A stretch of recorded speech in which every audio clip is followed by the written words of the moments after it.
Bonjour, vous le savez, il y a des villes riches en histoire dont on parle souvent. En Mayenne, par exemple, on pense à Jublain, Sauges, Sainte-Suzanne. Mais si l'on sort des sentiers battus, on peut trouver des sites tout à fait dignes d'intérêt et pratiquement inconnus. C'est ce que nous allons voir ici, à Châtillon-sur-Colmont, dans le nord du département. Dans le centre du village, c'est l'église Saint-Martin sur son promontoire qui attire l'attention. Et à l'intérieur, il y a cette crypte bien étrange, transformée en caveau et quelque peu lugubre.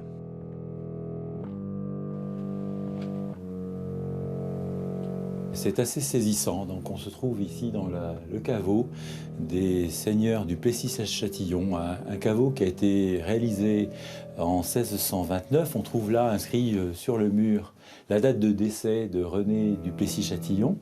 À l'époque, la famille des seigneurs du château de Châtillon est fortunée et elle investit le chœur de l'église pour y réaliser un caveau de famille.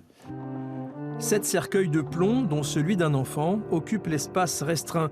Un type d'ossuaire très rare, il n'y en aurait que 2 en France. Alors la direction régionale des affaires culturelles s'y intéresse de près. On parle même d'analyse d'ADN dans un projet de reconstitution généalogique. Et au-dessus de ces singulières catacombes trônent 2 retables payés par l'opulente famille qui a totalement transformé l'église. Elle a été remaniée justement particulièrement au XVIIe siècle parce que, étant fortunés, ils l'ont agrandie, ils l'ont embellie et notamment ils ont apposé pour ça, pour faire apparaître leur mécénat, leurs armoiries. Également présente une borne miliaire à l'allure de menhir, version Obélix qui servait de balise sur la voie romaine Jublain-Avranches. Elle est désormais à l'abri dans l'entrée de l'église. Et qu'est-ce qu'on y lit? D'une part la distance, 9 lieues depuis Jublain, et puis on sait précisément la date à laquelle finalement elle a été érigée, puisqu'elle a été érigée au temps de l'empereur Domitius Aurelianus, qui a régné 5 ans, 270-275 après Jésus-Christ. Sans oublier cette statuette du XIVe siècle, bien abîmée, mais en cours de restauration, qui traînait dans une ferme et qui a failli terminer son existence dans la cheminée du paysan. Le parvis dominical, c'était aussi le lieu de travail de Lucien, 98 ans, l'ancien garde champêtre, crieur, jusque dans les années 70. Il annonçait, en effet, à voix haute les avis à la population. Et au début, ça faisait presque rire les paroissiens.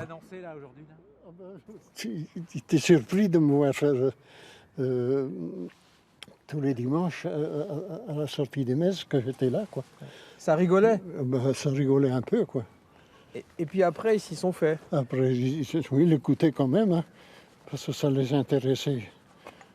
Vous aviez un uniforme, non? Ah non. Ils voulaient que j'en ai un, mais j'en avais pas. Pas de tambour non plus? Pas de tambour. Enfin, juste à côté, autre originalité, en 1950, le maire de l'époque impose bizarrement ce château d'eau construit en plein centre du bourg. Voilà donc pour cette petite incursion dans le passé jusqu'aux Romains. Et n'oubliez pas que dans chaque petite ville, chaque village, il y a toujours un patrimoine qui se cache et qu'il faut savoir découvrir.